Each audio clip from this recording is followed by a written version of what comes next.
Once little boys grew up to be reliable and hardworking. But now, in their world, respect has to be earned and kept by a lethal combination of money and violence. Bad boys.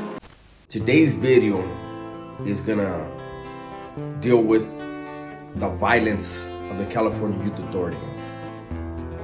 A young kid. You know, I was a young kid. Just like anyone else, I thought I knew it all, right? I thought I had the game figured out before I knew how to spell game.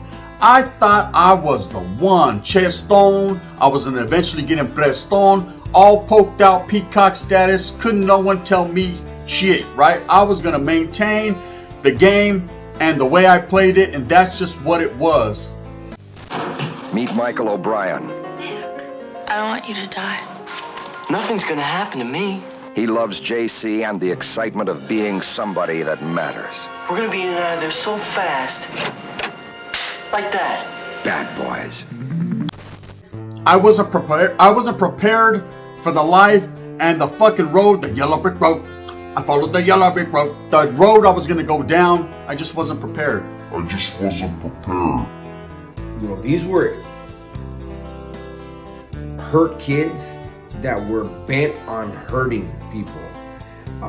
You know, I've said it before, I've said it a bunch of times, hurt people hurt people. Well, kids, they don't know how to connect the dots correctly, and you know, they really, when I was there, it was really about, I was one of them where it was like, that was supposed to be crazy? Man, watch this. And so everybody was competing.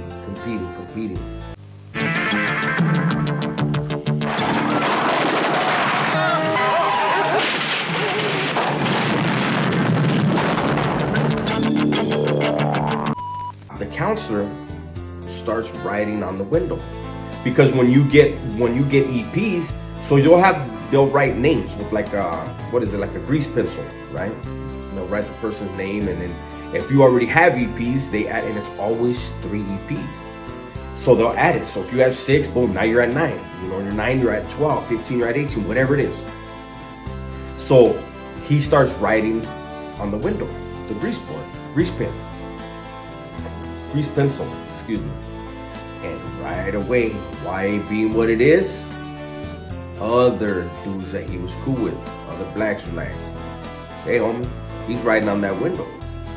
And the black guy says loud, I know you're not writing my name on that board with 3 EPs. He said, you better be taking EPs off if you're writing anything on my name, this and that. So he's going on and he's telling them, I'm telling you right now, I'm gonna get up and I'm gonna go look at what you just wrote.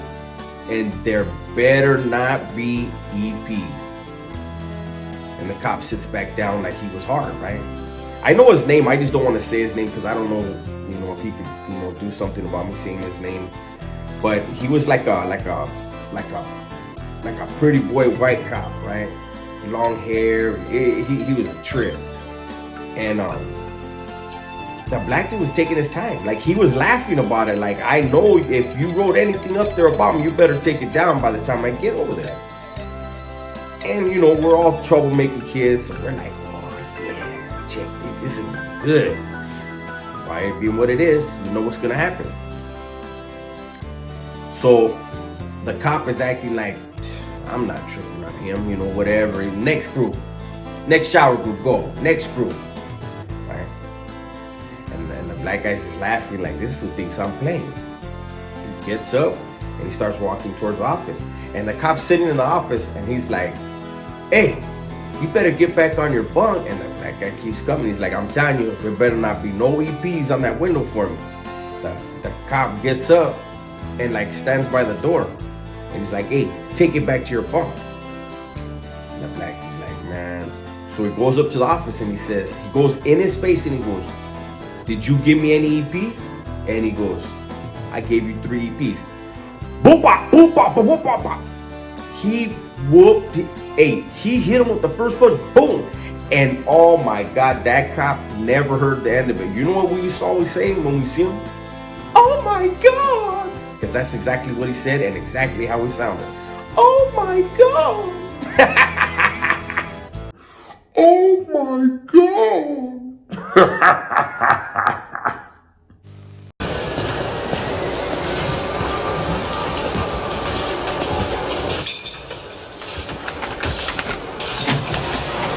Wagner.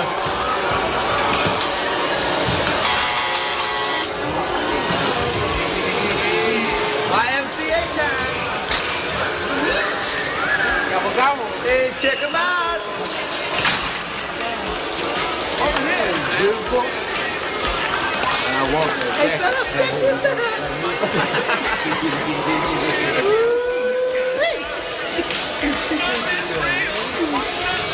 Mira, baby. Little one's cute. Like cute. Little dark meat. Right. Hey.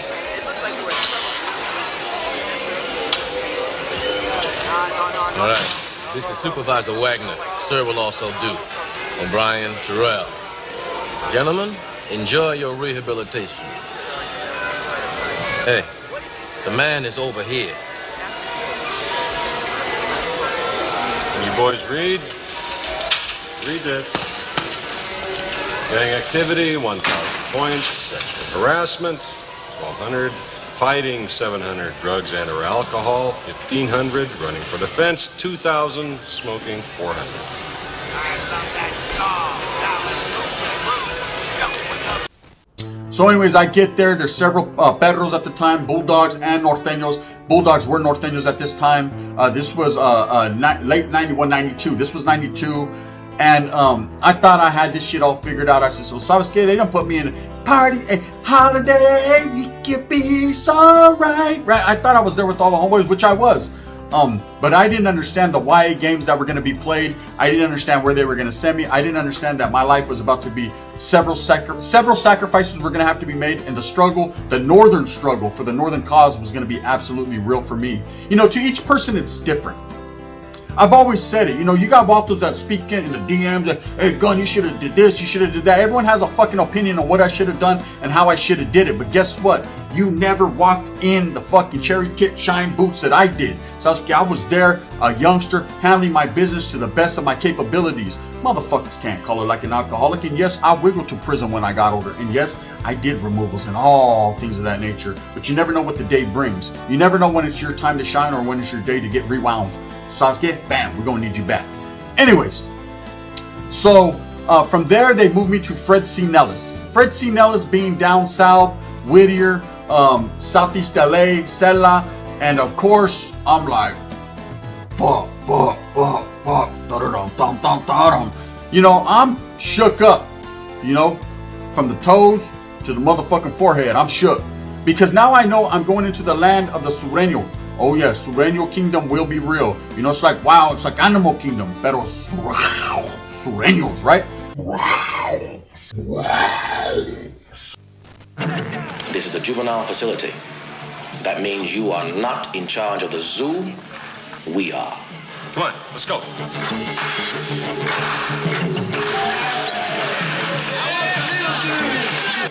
Bad boys.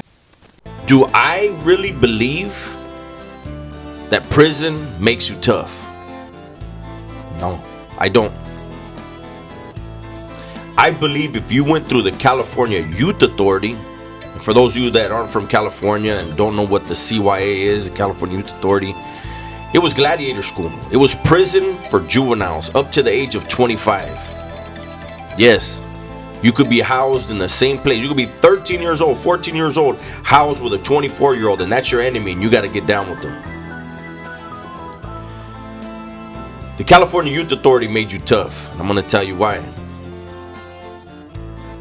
Nobody went there to try to learn anything. Nobody went there and was trying to be rehabilitated. You went there to do time, and doing that time, you were going to fight, and you were going to fight often. You're going to build a reputation, and you're going to have to live up to that reputation your whole time there. So, how do you like it so far? Do your time clean and you walk. Any trouble, and you could grow old in here, Jack. Clean it up. There's only one person left who believes Mick O'Brien can make it. Mick O'Brien. Life has pushed him into a corner.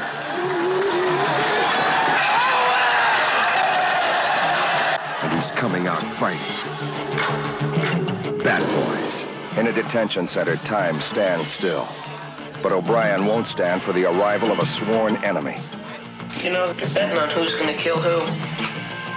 Moreno's the odds-on favorite. He's gonna kill you. That's what he says. Oh, well, let me tell you something, Maricón, you're already dead. Bad Boys. A story of the survival of the fittest.